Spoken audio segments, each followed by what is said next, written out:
all of our logs finally arrived. This was in mid-March.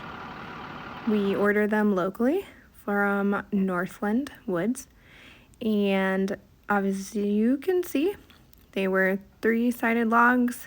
They were not debarked, so we had a lot of work ahead of us. It came with no instructions, so it was figure it out yourself, and we started our journey just figuring it out as we go.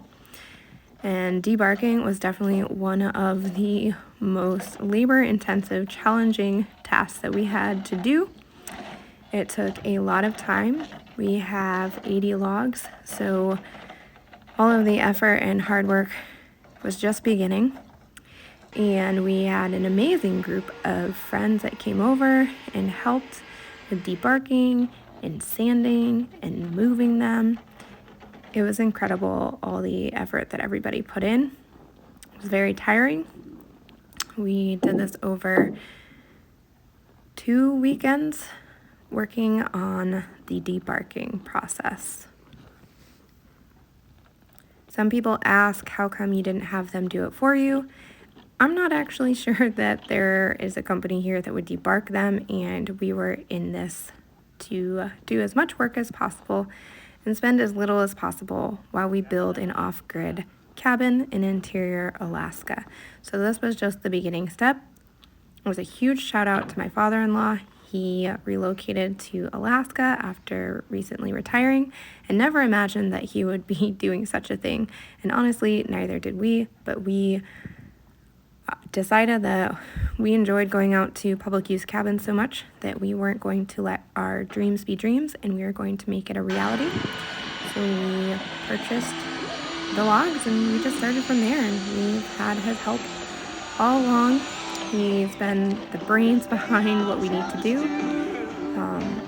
As I said, we had all of our friends helping us, and you can see everybody is hard at work, just one log after another.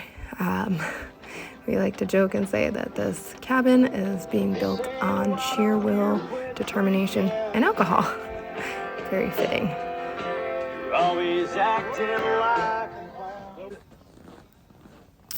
We're getting there. Progress is progress. They looked amazing.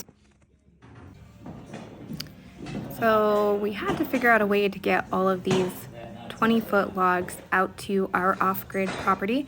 Our off-grid property is a little over 6 miles off the road system. There's a narrow path, and it's up and down mountains and through some valleys. So we built this sledge. It was 16 feet long, pretty heavy duty to be able to hold 6 logs at once. Each log is about 150 pounds. So we needed this to withstand the test of time going up and down the mountain. So this was our trial run behind our ATV. See how it pulled, and it was working. So it felt like a pretty big success having built a way to haul the logs. And we decided we would give it a little test and see what it looks like putting a log on it.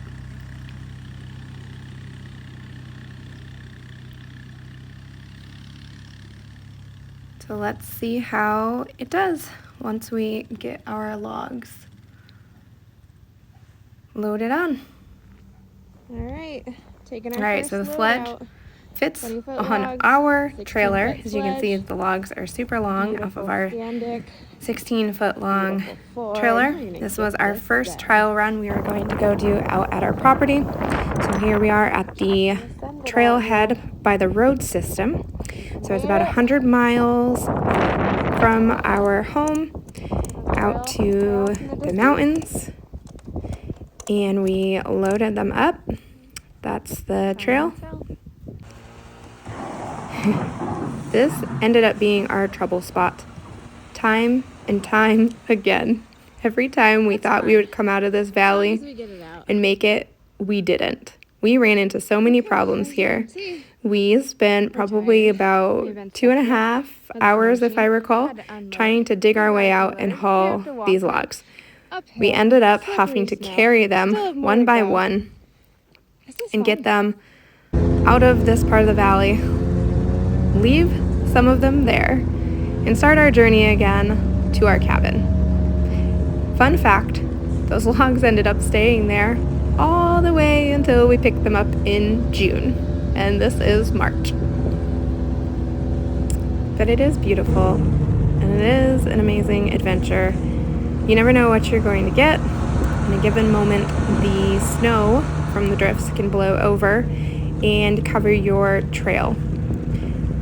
This had been just recently ridden as we were trying to get that set, but it disappears quickly. Sometimes things don't go as planned. So when we got out to our property, the last time we'd been there was in January, so there was no trail, there was no path.